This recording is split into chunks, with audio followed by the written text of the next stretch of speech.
My name is Charlie Kirk, and I'm a new resident of Scottsdale. It kind of feels like I'm living in San Francisco because of all of you and your self-righteous measures that you're putting to abuse the children of this wonderful state. I'm going to have children here one day, and I sure hope people like you aren't in charge.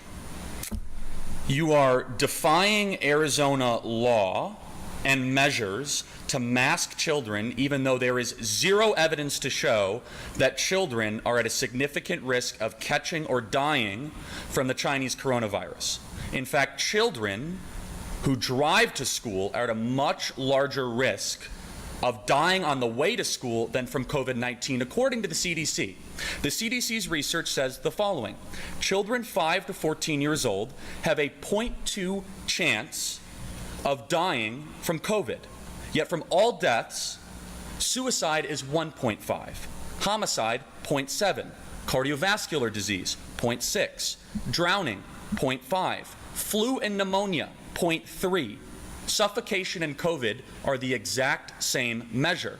Yet this district has decided to go in their own direction against the will of the taxpayers of this area and want to mask children. We know what masking children does. This has a serious mental health toll on young people. The inability to communicate, the inability to even hear what teachers are saying. In fact, masking makes people unfamiliar with each other. It makes you less likely to be able to empathize with another person. God gave us a face for a reason. Dr. Macquarie wrote a piece in which he studied 48,000 cases of children under 18 reported to have COVID between April and August of last year.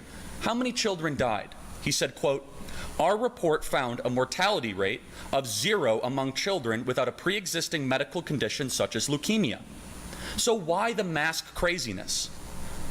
There was a 22.3% spike in ER trips for potential suicides by children aged 12 to 17 in summer 2020 compared to 2019, according to findings published in the CDC's Morbidity and Mortality Weekly Report. And we know there's a direct link between children not being able to empathize with their peers and their parents and mental health issues. This district has decided to go in its own direction against the will of the voters and the legislature here in Arizona. Not to mention the social emotional learning guideline that you mistakenly sent out to parents in this district, the consultant group that you passed into law here, and the violation of the Open Meetings Act, which, by the way, I hope the Attorney General of this state acts with criminal intent against this school district for breaking the law and passing a curriculum without allowing parent input. In closing, I'm going to say this: your time is soon up. The people of this state and this school district are rising up. There are recall measures in place. You have awoke a sleeping giant. I hope you enjoy your masked short-term future here while it still lasts. Thank you. Thank you.